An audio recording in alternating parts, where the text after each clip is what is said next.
Welcome to Movie Stories. Today's story is a drama, fantasy and romance film from 2015. It is titled The Age of Adeline. Spoilers ahead. Watch out and take care. The date is December 31st in the year 2014. The place is San Francisco. Adeline Bowman buys fake IDs at an apartment before returning home to feed her dog. Her apartment is filled with all sorts of old-fashioned memorabilia. Then she opens a box of film reels highlighting historical events and times. She closes the blinds and turns on the projector to watch one of the film reels. Adeline was the first baby born in San Francisco on New Year's Day in 1908. She later got married, and gave birth to a daughter, Fleming. She was widowed after her husband died in a tragic accident during the construction of the Golden Gate Bridge in 1937. 10 months later, Adeline had poor visibility on the road during a snowstorm and crashed her car into a ravine. She fell in the freezing lake, but at that very time, lightning struck her car and she came back from the dead. From that moment on, Adeline stopped aging. She was 29 years old. As time passed, she attributed her unchanging appearance to a combination of a good diet, exercise, and luck. However, it became increasingly obvious that something was wrong. Her daughter Fleming continued to grow older, but she remained the same age. One day she is pulled over by a policeman who took away her ID since it said she was in her late 40s. She decided to move away. She did research at a medical school for a year, but couldn't find an explanation for why she would not age. One night as she was leaving the school, she was approached by two suspicious FBI agents who forced her into a car and told her they are going to run some tests. They drove her to a waiting airplane. While they are distracted, she managed to escape captivity. Adeline realized that she would have to spend the rest of her life on the run.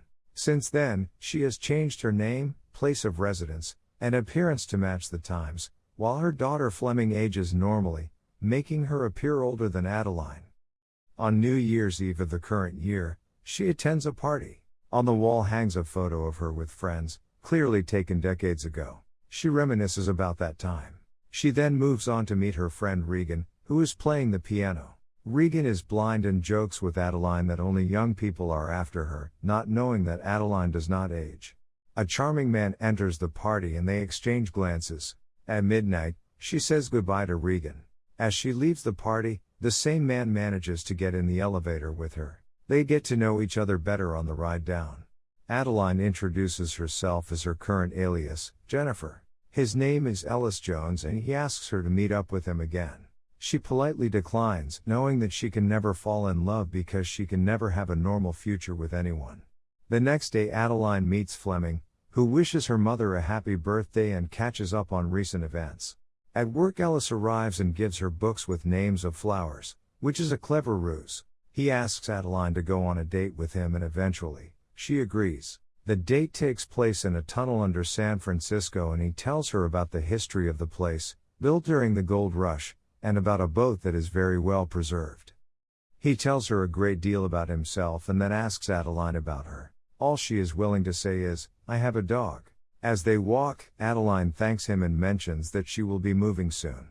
He offers to tell her a joke and if she laughs, she'll have to go out with him again. He tells a long and terrible joke, but she laughs and agrees to meet once more. Adeline adds a cosigner to her account, her new identity, and has a flashback to when she opened the account. She had invested money and it paid off well. At her apartment, she feeds her dog and later goes on her planned date with Ellis. They have a romantic dinner of hot dogs and wine while listening to jazz. Adeline is pleasantly surprised by his choice of food. He tells her about his family, more about his father who is an astronomer and discovered an unusual comet that made him famous. Ellis had seen Adeline before. The encounter at the party was no accident. He had his eye on her ever since he saw her sitting near the library in a blue dress. They share a special moment, but Adeline refuses to go any further. He still notes that she has not told him much about herself, she just says it's better that way. In the morning, she helps him solve some problems with her Portuguese language skills and then leaves for work. While in a taxi, she remembers a man waiting for her with an engagement ring. Frightened, she had asked the taxi driver to keep going. Back in the present, Adeline's dog falls ill. At the vet, the doctor says the dog's kidneys are failing and they will unfortunately have to put him down. Adeline has a moment with her pet and later returns home alone. Her phone rings. She begins to ignore Ellis' calls. She goes through the photos of her puppy and adds them to her album. She cries over the fact that everyone she loves eventually leaves her. Ellis shows up at her apartment. He has found her address in the library. She is visibly upset and pushes him away. Later, she's at her daughter's apartment looking at some old photos of her. Adeline tells Fleming that she is tired of running away and lying to good people. She tells her about Ellis, and with her daughter's persuasion, Adeline has a change of heart. She visits his workplace and, through his colleague, manages to arrange a date at an old covered drive-in movie theater. She explains the story to him as if she had been there, which she has, of course. They drink wine and look at the lighted ceiling. He asks her to come to his parents' 40th anniversary party. She agrees, but only if she is driving. On the way to see his parents, Adeline amuses herself, while Ellis is holding on for his dear life. They also pick up Ellis' sister Kiki, who tries to embarrass her brother and his date, but Adeline quickly shuts her down. When they arrive, they are greeted by Ellis' mother Kathy, but when his father William arrives, he calls her by her real name, Adeline. She corrects him, saying it's actually Jenny. William is very shaken and says he thinks of someone else. They were very close 50 years ago. Adeline tries not to burst into tears as she makes up the lie that Adeline is her mother. She tells William that Adeline has passed away, which shocks him. When everyone goes to bed, William still feels uneasy. He pours himself a drink and reminisces about Adeline, how he helped her start her car, how she flew with him from London to America, and how she told him her real name even though she had an alias by then. In the morning they talk about how Adeline and Ellis met. William starts talking about Adeline again and how she knew many languages. Ellis mentions that Jennifer is also multilingual. William continues talking about how intelligent and cultured Adeline was. His face lights up as he talks about her from back then. This upsets his wife Kathy, who dislikes feeling like a second choice. William tells her that he loves her and reassures her that she is the only one for him. Adeline and Ellis go for a walk, where he apologizes for his father. That evening, they decide to play a tabletop trivia game about history, in which William has a 47-game winning streak. At first Adeline pretends not to know the answer, but after Ellis taunts her, she answers all the questions correctly, shocking the whole family as she answers questions that are meant to be too difficult for anyone to answer and wins the game. Adeline is taking a walk when William startles her. They talk about stars as he turns the conversation to how he was going to propose to her mother, but she stood him up, how he was the man on the bench from her memories. As William leaves, she tells him that Adeline loved him too. As she's about to go to sleep, Ellis tells her that even though they have just met, he is falling in love with her. He can't imagine his life without her. She doesn't respond to him. In the morning, when the rest of the family is taking care of their personal chores, Adeline goes for a walk and runs into William. He tells her that she has a ladybug on her head and removes it, noticing a scar on her hand. Adeline walks away and William is shaken, as if remembering something. He has a flashback of him walking with Adeline in the woods and her injuring her hand. In the present, William goes into a cabin and finds a box from 1966. He remembers stitching up her hand. Back in the present, he finds a photo they took that day. William begins to put everything together. He drives to Adeline and confronts her. He tells her not to lie to him, knowing that he stitched her scar. He just wants to know the truth, how she hasn't aged at all. She doesn't know why, but she tells him why she did not show up at the bench that day. She was scared. He begs her to stop running.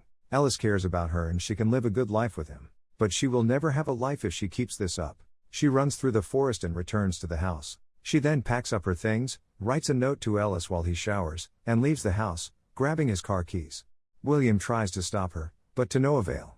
Moments later, Ellis finds the letter. He confronts his father about it, but he refuses to explain.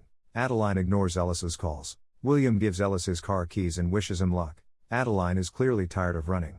This has been her life for many years. She stops the car, calls her daughter and says she doesn't want to run anymore. She turns the car around and a truck plows into her from the side. The driver backs up to check on her, but decides against it and drives off. Adeline lies unconscious on the ground. Inexplicably, it snows in Sonoma County for the first time in 78 years. Ellis drives up and sees his car lying upside down in a ditch. He finds Adeline, whose heart has stopped, and tries to revive her. At the age of 107, Adeline is dead. The paramedics place 2 defibrillator paddles on Adeline's chest and administer 750 volts of electricity. She takes a breath and is rushed to the hospital. The doctor says she has suffered no long-term damage and is very lucky. He goes to check up on her. Ellis thinks she ran away because he opened up about his feelings, but she tells him that she cares about him too. She reveals her real name and age, and when Fleming comes to see her, she tells her that he knows she's her daughter. Somehow, he is unfazed. 1 year later, Adeline has a new puppy. Ellis and Adeline are going to a New Year's Eve party. When Adeline looks in the mirror, she notices silver hair and realizes that she is aging again, which makes her incredibly happy. And this is how this story ends. Thank you for watching. Subscribe to see more videos like this.